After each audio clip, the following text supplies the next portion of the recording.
Très bien. Nous allons recommencer.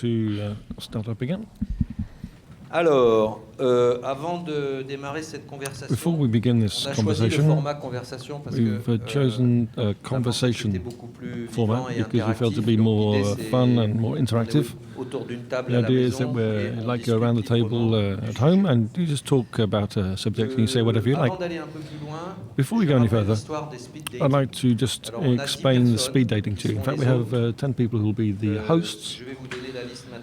I'll give you the list now. Either they are speakers in these conversations or there are other people who are in the room, but who we feel will be particularly interesting because of their work and what they do. So you need to register with Christelle and Cory. You have a list at the entrance and you just choose whoever you want to talk to. Speed dating, as the name suggests, means that everything goes fairly quickly. You have 10 minutes, a quarter of an hour of discussion head-to-head with the person you've chosen. If you say a quarter of an hour, we have an hour and a half altogether, so that means there are 6 sessions altogether. So you can register 6 times with 6 different people. There is a timer, in other words, a horrible noise that will wake everybody up and force you to stop your conversation. So it's a quarter of an hour, not 40 minutes. That'll be this evening after the conversations are finished. Svetlana Mincheva, who you've just heard from. There will also be Eric and Darkum. Ricardo, raise your hand, please. Ricardo will be giving the introductory speech tomorrow morning. Marion Louis-Grand, who is here with us, who's from Hassan in Dakar. We have their names and descriptions on the website. Then we have Lucie Sanchez, who is here with us, with me, from Aster, Bologna. Graziella Alvera, Margarita Poulet are here. They're not speakers, but they are the 2 people, and they'll be doing this together. They represent Valat 2018 as European Cultural Capital. They're just here. Hello, dear friends. So they will be this will be the Valette in Malta, which will be the 2018 European Cultural Capital, and they participate in the Roberto Cimetta Fund. And they have Alexandrine, and they work between the 2 cities, and then we have Akil Al-Mandelawi, who isn't here yet. He'll be here later on. He was ex-director of cultural relations at the Ministry of Culture in Iraq at Baghdad. He's a friend of ours, a remarkable person. He's also very much involved in the Pasora story, the cultural capital of the Arab world in the south of Iraq. And we have André Leroux, the famous André Leroux, who is here. He is part of Incubinc, who is the managing director of the Samro Foundation in South Africa, in Johannesburg. And then we have Erdel Al-Dassani, who is even more famous. I'm not sure where he is. He's probably smoking a cigarette somewhere. He's the boss of Racine in Casablanca, which is another one of our long-term partners. And they have Mohamed Ali Mohamed, who's also another Iraqi. He's a filmmaker, as you may know or not. Iraqi cinema is one of the great defense lines of independent cinema. He's very productive. Those will be the 10 speakers, the 10 hosts for the speed dating this evening. So now we're going to move on to our conversation number 1 with very important people who we know very well, who are very important. We have Hanan Kassab, who's the ex-secretary general of the Damascus Cultural Capital of the Arab World in 2008. We have Ulrich Fuchs, who was the ex-deputy director of Marseille-Provence 2013, and also in Linz in 2009. And we can also say he's very active as part of the current expert panel, which selects the European cultural capitals. So that's, in terms of cultural capitals, we have the expert. And then, of course, we have Luca Bergamo, my friend Luca, who's the Secretary General of Culture Action Europe, which is the biggest cultural network platform in the whole of Europe, and he's also very interested in the subject. The question is very simple. European and Arab capitals of culture. driving freedom of speech? Is this is the question. So we'd like to know what they have to say, whether they disagree or agree about the answer. And of course, you can all participate in this as well from the audience at the end of the conversation. So, Hanan, first of all, we'll start with you. Good morning. When I think of Damas as a cultural capital in 2008, I have a lump in my throat because I remember that year for the 3 years beforehand in preparation and the closing year in 2008. It was a unique event of its kind, not only in terms of freedom of speech, but also in terms of the cultural and artistic production in the country. I should explain the structure a little bit because it's quite different from the European cultural capitals. There is no selection, there is no choice made based on a project. You have the Arab capitals who are chosen in rota by the Arab League. So they decide that this city will be a cultural capital, one after the other. So when we got to 2006, at the end of 2006, we started to say, what are we going to do? We knew we were going to be cultural capital in 2008. We created a committee. In 2007, in January, I was selected as the General Secretary, and I was given complete freedom to do what I wanted. And this was the first time this had happened in Syria. Normally, it is the ministries of culture who take control of the event. For the first time, it was a committee of artists, independent artists, who worked to prepare for this event. The second thing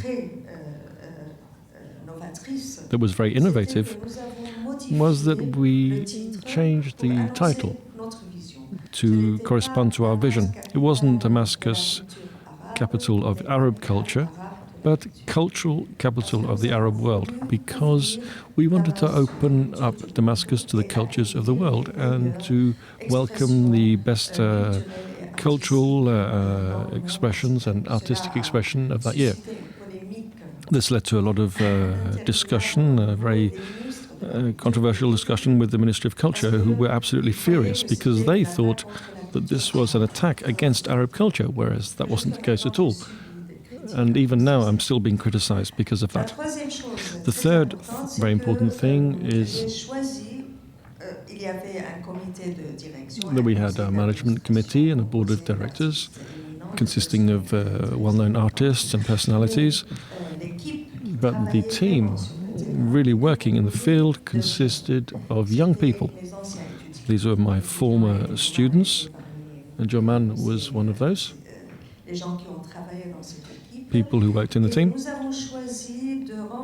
And we decided to change the order of working. Normally we started with this from the bottom with the team of young people, and it was validated by the board of directors. This created a very dynamic process with lots of ideas and innovation proposed by these young people in this committee.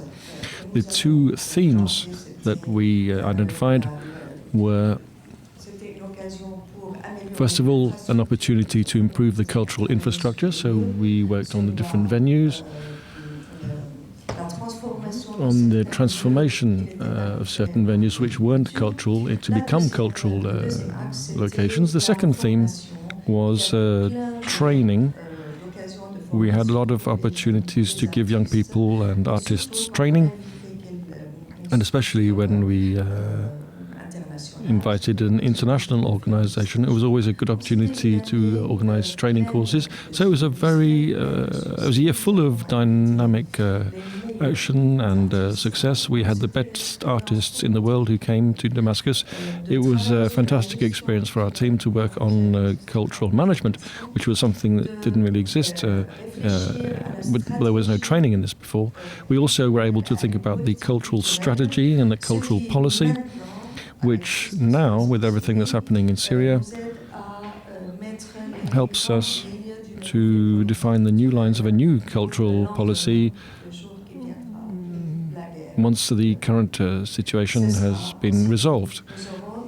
we will then have a cultural policy that is ready to be implemented. That's excellent. So we're really talking about favoring free expression. When you know what happened, what the situation was like in Syria even before the civil war, it was a very rather unusual situation. We'll talk about this during our conversation. Ulrich, concerning your two operational experiences with cultural capital of Europe, do you find the same sort of dimension of support for freedom of speech in these cultural capitals, or was there a roadmap that was defined by somebody else who said you have to do this and that, you mustn't do this?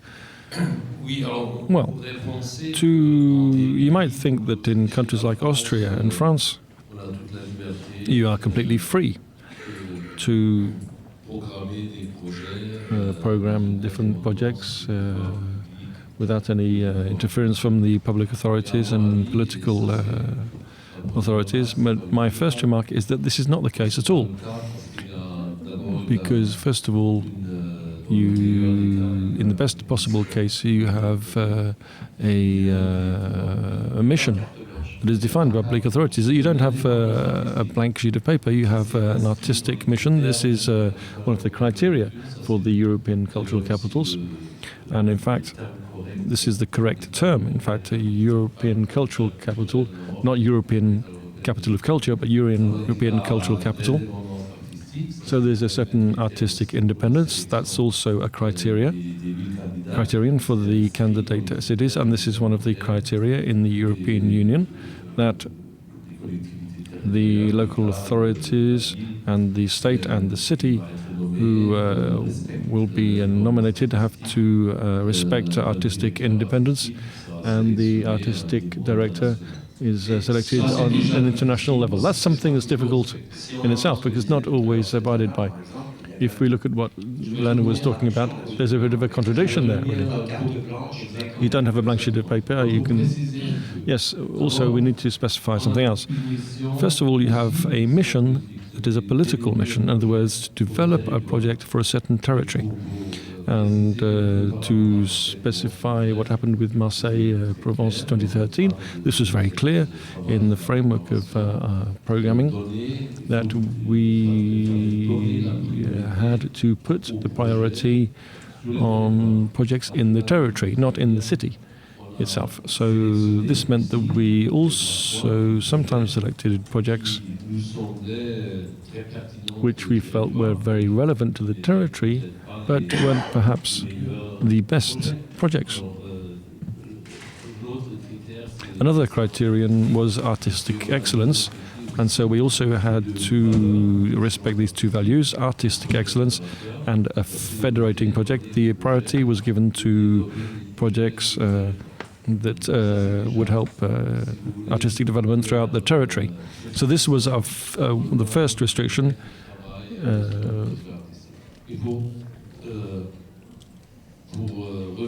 And to go back to another more political issue, everybody who knows about the Marseille-Provence 2013 project is aware that we had a lot of difficulties in developing a project on a Camus exhibition. This was very clearly... Maybe you could just go through that quickly for those who aren't familiar. Yes, the idea was initially in the candidacy for of the Marseille-Provence 2013 to have a big exhibition on Albert Camus and on the question of the civil war in Algeria and the relations between France and Algeria. And from the very beginning, during the candidacy, everybody agreed on that. The success of Marseille's candidacy was absolutely primordial, as Medley Lathargy said after Marseille was selected. Then the shit began, as Bernard said at the time.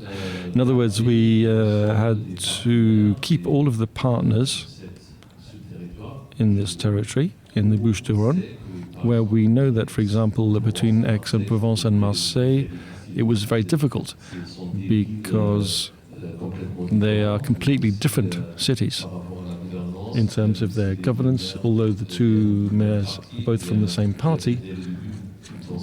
From the very beginning, there was a lot of tension concerning the priorities that should be given to the artistic projects. And so the Camus exhibition from the very beginning was a subjective debate, because the Marseille-Provence 2013 team had chosen a commissioner, a curator called Benjamin Zora, who's a very well-known historian.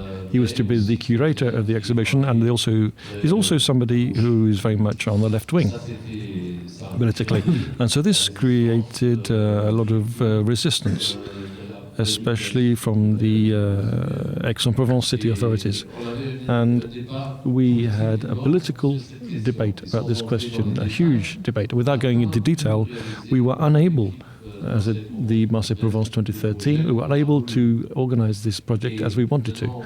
And now, to give the second example, at Linz in Austria, where I was the director, coming from another country in the same way as I was here, it was very difficult in Linz to set up projects looking at a question which, in our opinion, was the main issue relating to this project, which was to talk about the role of this city during the Nazi period, because Linz was one of the main favorite cities of Adolf Hitler, who wanted to make Linz, and I quote, he wanted to make it a European capital of culture. This is what Hitler said at the same time. So for us, it was very clear that we needed to work on this kind of blind spot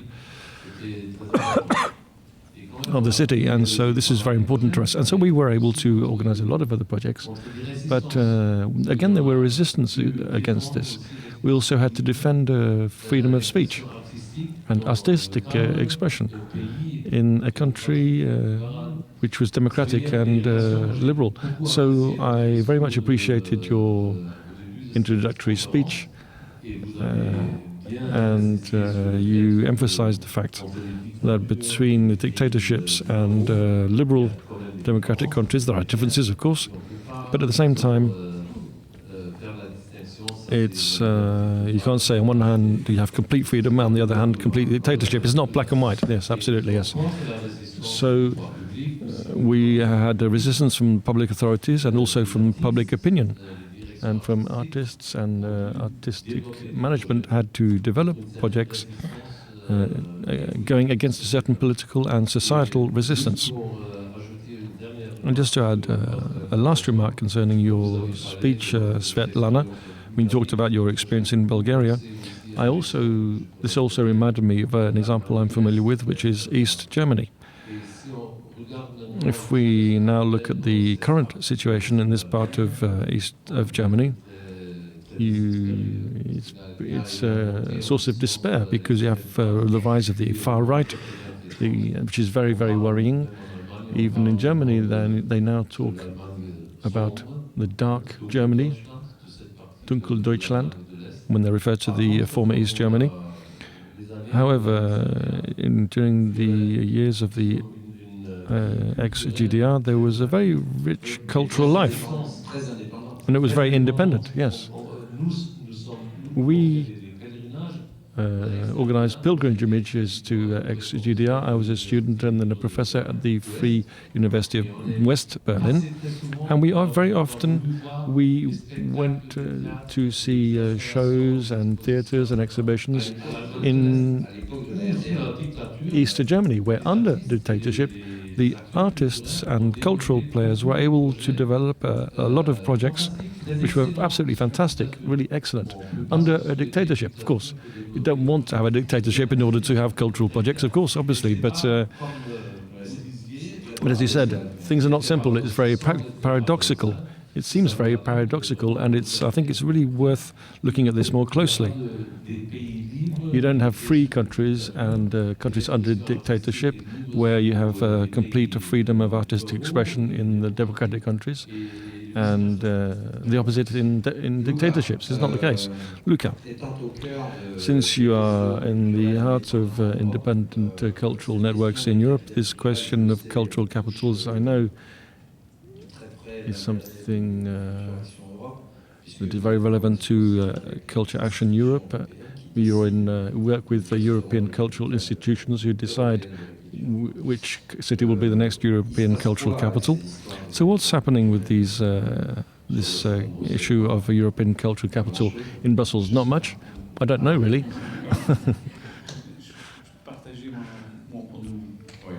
I just give you my point of view.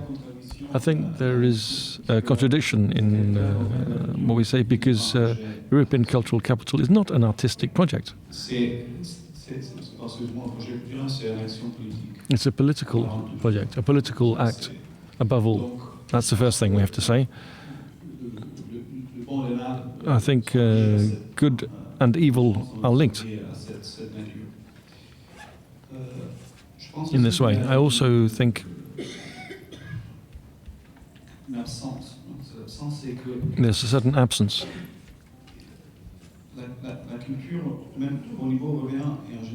In culture in Europe and elsewhere is not yet considered to be a structural pillar for development. In the idea of European cultural capital, if you like, there is still a marketing and communication dimension to market the city. And sometimes this is for reasons of tourism, to develop tourism, and also for political reasons, and also to create a consensus in the territory, but very rarely considered and devised to be a way of artistically transforming the city. Sometimes, yes, this is the case. I'm thinking of Lille. In Lille, it did transform the city. Not everybody agrees about Lille, but I know. But one doesn't exclude the other. You can have marketing and artistic transformation as well. No, I agree. They're not mutually exclusive. But when we...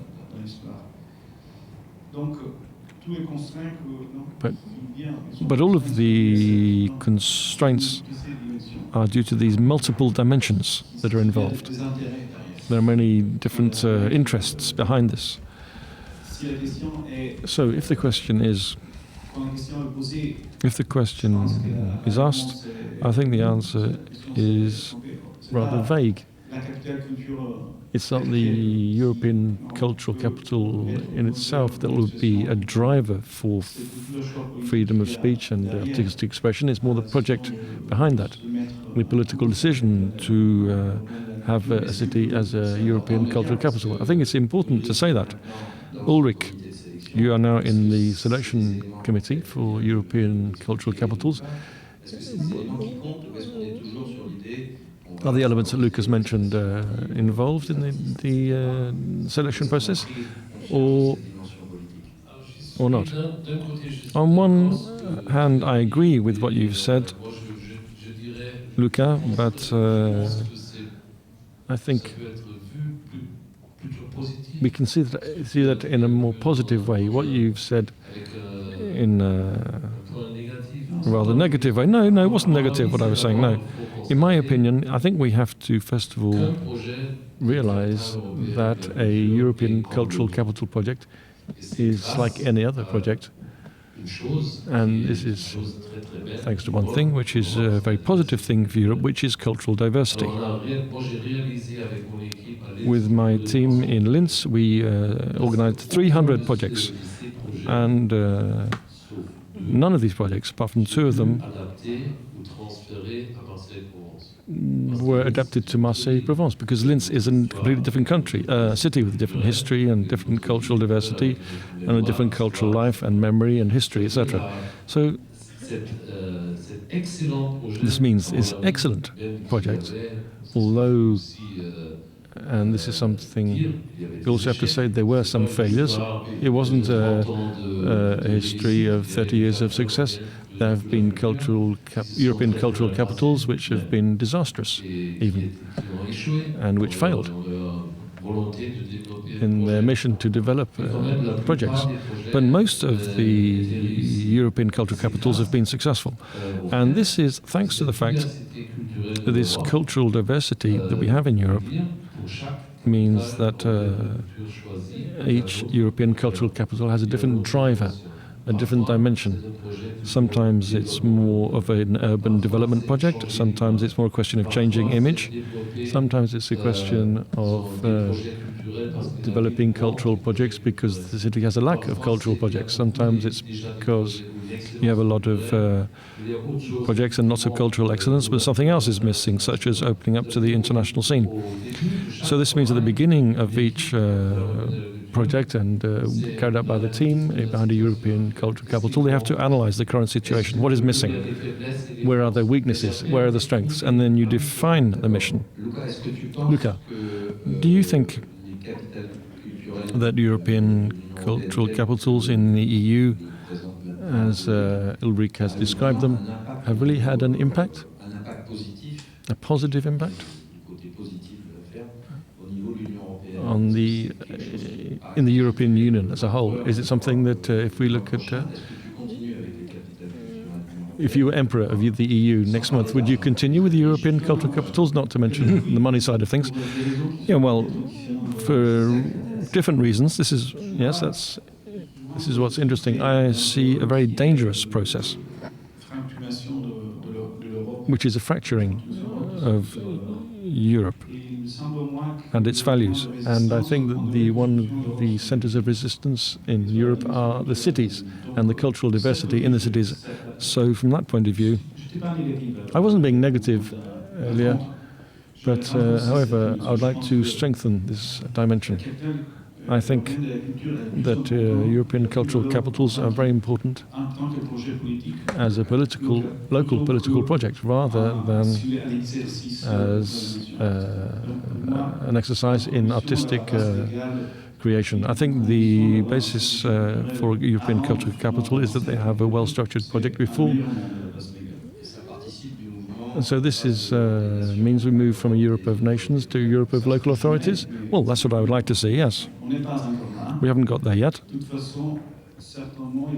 In any case, there are certainly experiences and European cultural capitals that have brought about change. I also believe that certain thinking about the sustainable development and is based on projects that have taken place, such as Turku, which was completely lost, but there's a lot of research was carried out in that area, which was very interesting.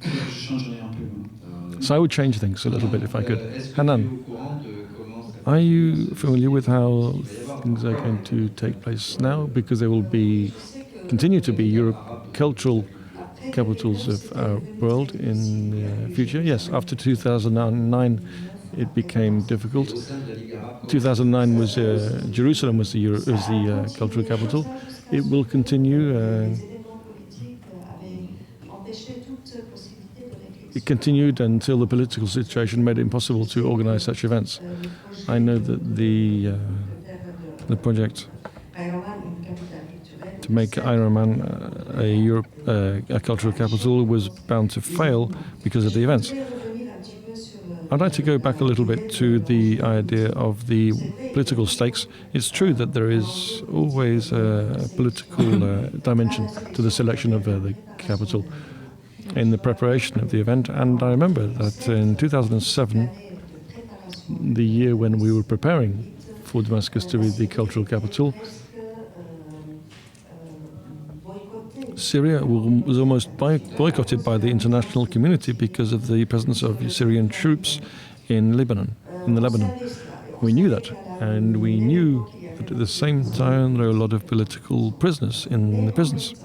But at the same time, we seized the opportunity to launch a new vision of culture, and with the board of directors, which consisted of very influential and very respected artists, we were able to overcome the normal censorship. There was a film that had been banned because the production company was Tunisian.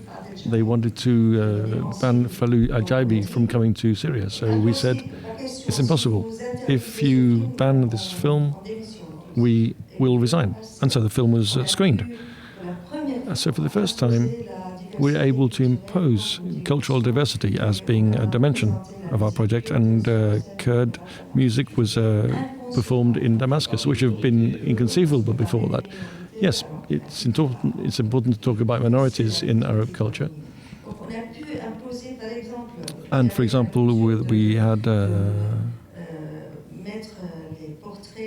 we wanted to put up portraits of the president and statues of the president everywhere in the city. People wanted to do that, so we decided to wanted to remove all the portraits and to choose specific places where would be specific portraits of others, and that was accepted by the authorities. I don't know, of course things have changed completely since then, but we're able to overcome censorship. I must say the worst censorship is self-censorship, and that's why I wanted to say to you, Svetlana, because it gives the impression you have a democratic country, whereas people know which are the red lines and go and avoid crossing them. This is something that starts at childhood. We tell our children not to go across these red lines. And in a way, we couldn't cross some of those red lines either. But we were able to cross some of them. Ulrich, yes. After that, we'll open up to the audience. What I regret very much, and this was our fault in Marseille-Provence 2013, not only us but also others, we were not really able to have a good, strong relation between an exchange of experience between the Arab cultural capitals and the European cultural capitals. We tried to do this. Julie is here. She can perhaps say a few words about that. Julie Chenot. She tried to do this. We wanted to create links with the Arab cultural capital in 2013, and it was an Algerian city, I believe. Is that right? No? Do you remember? We don't even remember which city it was. So I know now. I did a bit of research. In fact, it was Fax in 2013 in Tunisia. No, Constantine. Okay. So really, whether on the European side or on the Arab League side or between the projects, we did a lot of work. As you know, on the EU-Mediterranean aspect, we integrated a lot of artists from Mediterranean countries into our Marseille-Provence 2013 project. But in terms of the institutions and the management of the different projects, we weren't able to establish real links. I would like to be able to talk to colleagues from the Arab cultural capitals. I'd like to know how they organize a project. I'd like to exchange experience with them. I was part of the strategic committee of the Cultural Council for the Union for the Mediterranean, which was preparing Marseille-Provence 2013. Yes, I know. So we made a small contribution.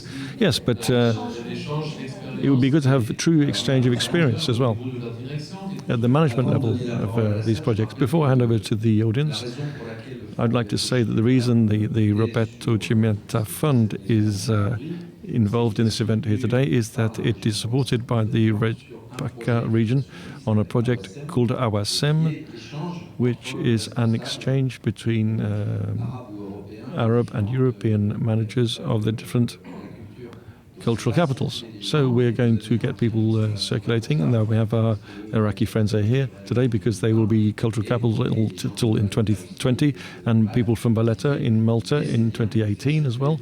The idea is to get these people to meet up and circulate, and so we can have an exchange of experience. Any questions from the audience with the microphone, please? It's very rare to have such a distinguished panel, so take advantage. Please introduce yourself if you'd like. My name is Arnaud. I represent the Assembly of Mediterranean Citizens. Since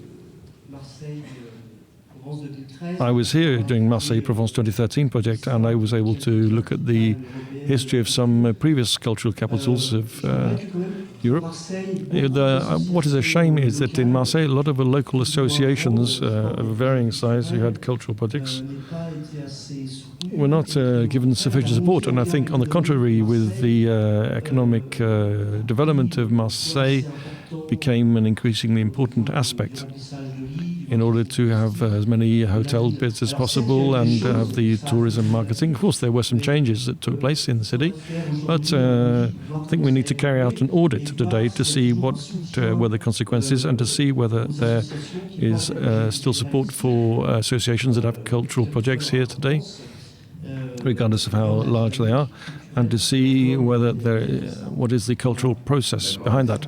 I agree with you, absolutely.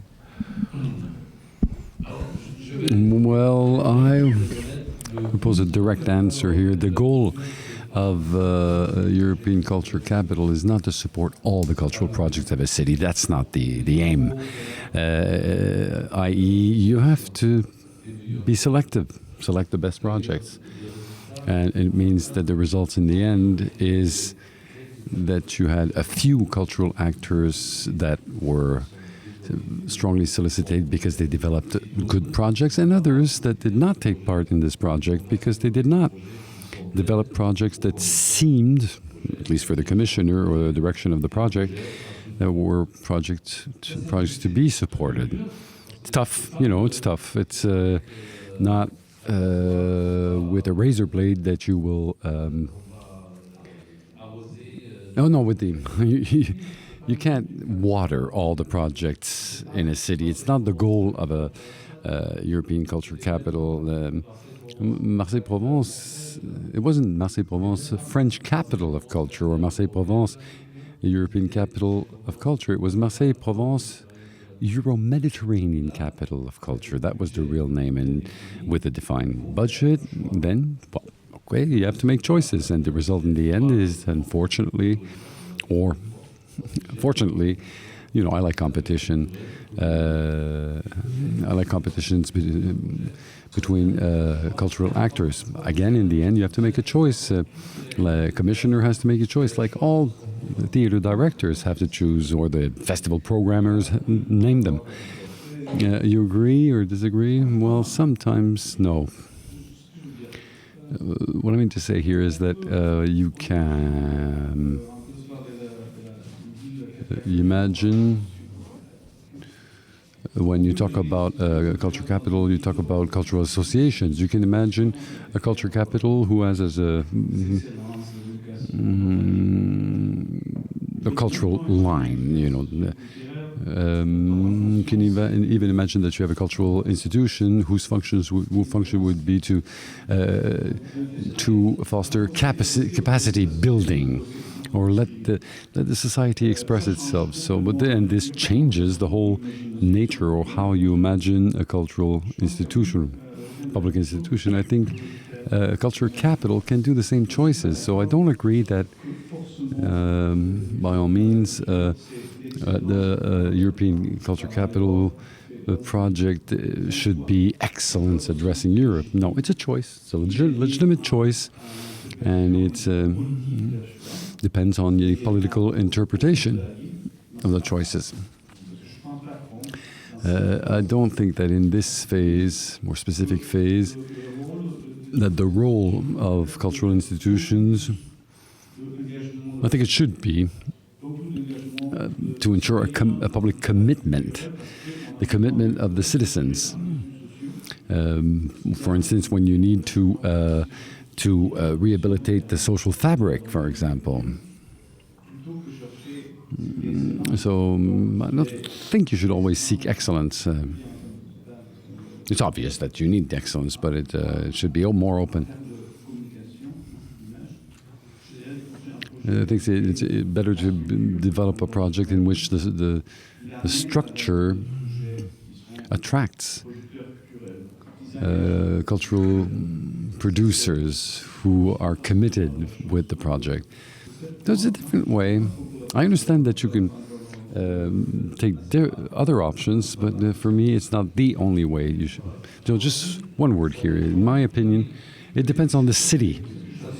It depends on the city. It depends on this prior analysis, the strong points, weak points. And if you find that the city is suffering from a lack of participation of the citizens in cultural projects, or the participation of the citizens in the local culture, well, that can be a choice also. But there are other instances where the participation is already strong, but there's no excellence in the projects. There's no, you're more or less, lukewarm project. It's not a challenge. It is not something extraordinary. In my opinion, the strategy to develop a project for the European Capital of Culture depends on the analysis that you have upstream at the beginning. Questions, Adèle? So we're not going to take too many questions because I think we have a cocktail with an art performance that's very nice. Adèle. I introduced you earlier. Adèle Sadami for the Racine Association in Casablanca, Morocco. That's fine to have exchanges between the European culture capital and Arab capitals of culture. I'm not even talking about the Islamic culture capital, something else. They've been decided until 2024, so there's nothing to do there. But exchanging is interesting. But in terms of criteria indicators, because I don't know of any impact studies that were done after an Arab capital of culture. And in the end, it's a tool. Capital cultures can be a tool for marketing, to foster the attractiveness of your city. But in our context of the Arab capitals of culture, there should be a before and an after. Because it's a tool that allows to implement infrastructures, to think about the audience, the public. Maybe we're trying to assess the European capitals of cultures now, okay, but if I bring this back to our context, an Arab capital of culture, there are many. Has there ever been Arab capital of culture in Morocco? Yes, Rabat in 2003, but nobody knew about it. And that would be interesting to do comparisons, not in terms of programming, but in terms of impact on the public. Why should we organize a capital of culture? There are no African capitals of culture. I think it'd be a good idea to work together. The question is on the table. Some people are discussing that for the African capital of culture. But it's always the same, Do we do that for marketing purposes, or do we do that to foster attractiveness, for political reasons, or do we keep in mind the public, to transform the city, to have the citizens, and to foster creation, and so on? You can compare capitals of culture between themselves, but you can't compare, European capitals of culture and Arab capitals of culture. Another question or comment here?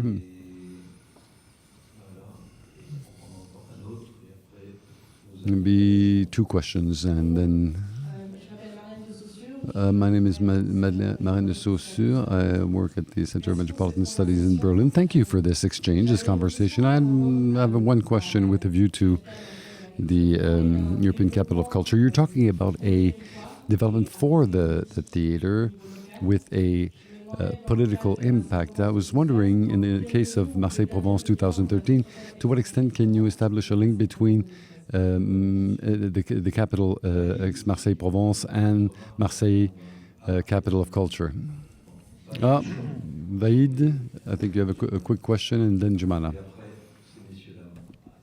Oui, je voulais simplement réagir à ce qu'Aman a dit sur l'habitude de la censure dans notre partie de la I think there has been mention about the state censorship, economic censorship, and pressure group. But one thing which also needs to be pointed out is the discursive censorship. And I think there is a huge contrast between our part of the world and the democratic countries, where there is a huge complacency in terms of how the discursive pressure of how great everything in democratic country is has been bought by the citizen, whereas in our part of the world, we actually don't buy that. From my experience, generation after generation, we have exactly been doing the opposite of what I've been told. We have not been just actually abiding. Whereas I think in the Western countries, the way the discourse of greatness, of freedom and democracy has been sold has created a sense of obedience and a lack of questioning, which is very different from the experience of the rest of the world. That's true.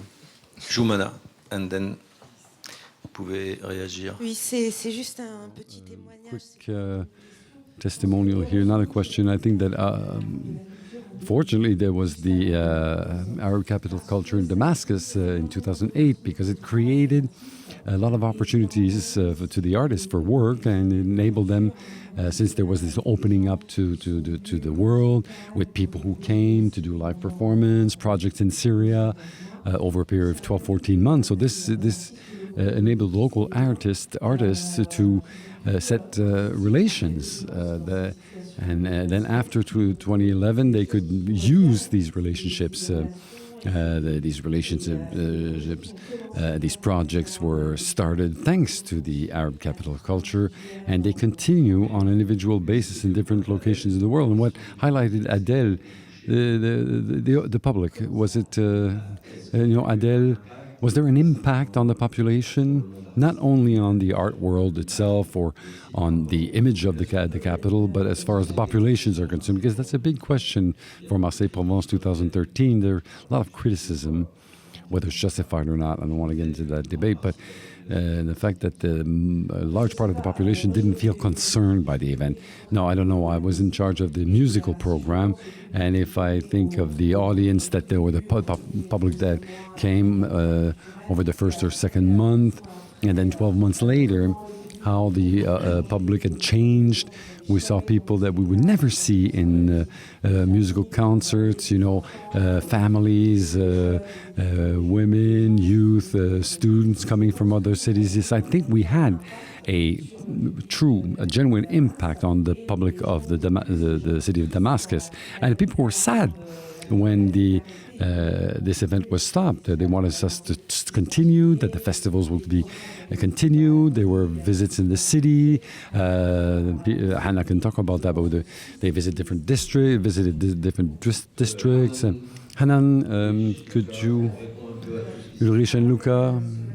Well, I'd like to comment on the notion of impact. In reality, our objective was to leave behind a genuine impact, and we launched the idea of going to the public rather than waiting for the public to come to our activities. That's why we organize a lot of activities in the streets and the areas that weren't concerned by artistic events, and everything was, most of the activities were free, except for a few were free. And so I can say that the impact over the period of 2008-2009 was highly sensitive, but unfortunately things collapsed. What happened that we weren't able to continue. And I don't even have the possibility to write on the cultural capital or the capital of culture, because at the same time I feel a bit frustrated because I contributed to improve the image of the regime at the time. But it takes time, and one day I'll write to show how, when you have as a project to ensure sustainability and work in time, you end up creating something that is not only, in the field of classical music, a few painting exhibits. No, it was something that was really popular, that was addressed to people who weren't used to this kind of event. Ulrich?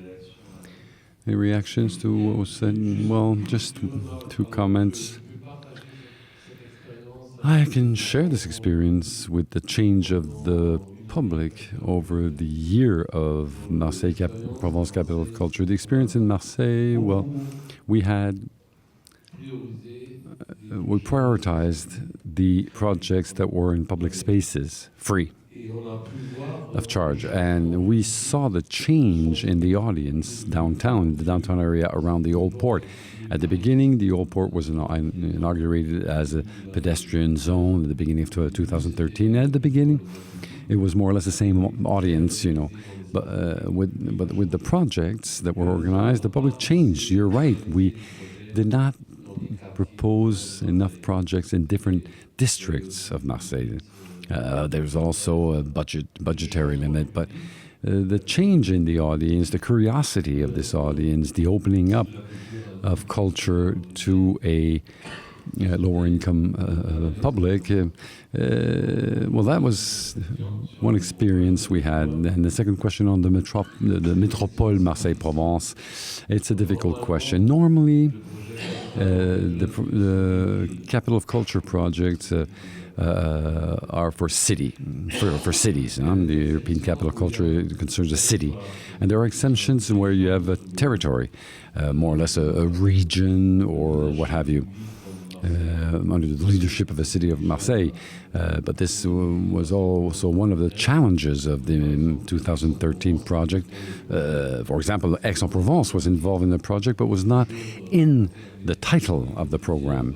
I was telling my Austrian friends, imagine the project of Linz 2009 with as a partner the city of Salzburg, and Salzburg not being mentioned in the caption. So everybody said it's impossible, and I understand the suffering of Aix-en-Provence being a partner of this project without being in the main title of the project. Ooh. So the political mission was clear. The aim was to develop a project at the level of the metropole to strengthen cooperation in all fields. Cooperation that was and still is underdeveloped over these territories. So drive or play the role of a catalyst to develop a metropolitan project. Also, as far as the impacts are concerned, there are a lot of studies carried out under the governance of the project. There are studies also on the governance of the project. But Marseille-Provence was the initiator of this cooperation, a cultural project that supports the development of a metropolitan project. This is the political scene in the area here. In Berlin, and the SN or the Ruhr region project was exactly the opposite. After 20 years of cooperation at a metropolitan level, after having developed common projects on the territory, in the field of transport, housing, university cooperation, so on and so forth, the cultural project came at the end as a cherry on the cake for this development of a metropolitan cooperation. So there are also several studies on this specific comparison between the Ruhr region with Essen and Marseille-Provence 2013. Because it can be compared as a political challenge to develop or facilitate or to work at a different level, at a metropolitan level. Puis-je parler anglais? Oui, monsieur. Right. Ma non italiano. No, I don't. I even forgot. Oh, I don't believe that. Depends on the day. And the drinks. Just maybe one remark as a single one. From Brussels, it's very difficult to analyze the reality of the city. And if I take the case of my, country, candidacy, and how things ended up and what's happening, I can see that it's difficult to analyze what comes into Brussels decision making. Meaning that Matera was a fantastic project, but it's such a mess on the ground that would be a disaster. That's simply as such. Political changes. Yeah, but this is part of the analysis. Okay, it's not abstract. It's a founding condition. Anyway, apart from that, I think that something that I care very much is that the analysis cannot be disjoined from the historical moment we're living. It's not neutral. Mm-hmm. While the legal basis tends to be somehow apparently neutral, this legal basis is not neutral because it was conceived in the framework of Euro 2020 strategy, where economic growth is still the magic word. But they are not neutral. There's no choice that is neutral. So the historical moment, it tells us something very visible, is that social fabric is going to disrupt everywhere in Europe. And we have, it's harder and harder to keep a sense of, belonging, living together. Yeah. So if I were in the shoes of those, observing and choosing what capital culture, I would then analyze the project under this lens. Social Because fabric. that's the priority in Europe now. That's absolutely the priority in Europe now. And wherever it is, it doesn't change. Yeah. On top of these, you have visible phenomena of reduced cultural participation everywhere. That is not based on economic condition. That's every analysis shows you that. So I think there is somehow the decision-making process should take a responsibility that is fully political responsibility. That what are you doing now is not a technical choice. It's fully political choice in historical moment. Yeah. And this is something that the decision maker should be taken in account, the political and the technical as well. True. So we are in late. I'm very sorry. We still have 2 days. This conversation could stand for quite a long. But we have the fantastic Linda Rahal with Glissement de Terrain, Terrain number 1. She will play for us an apéritif artistique right now over there, I believe. And after that, we have the lunch break, and we start again at 2:40 avec Abdo Nawar et Émilie Petit, qui sont des gens qui ont beaucoup de choses intéressantes à nous dire. That have a lot of interesting to tell us, things to tell us. Thank you for this morning session. Linda Rahal is behind the scene here. So see you later after lunch. Have a good lunch and a good show.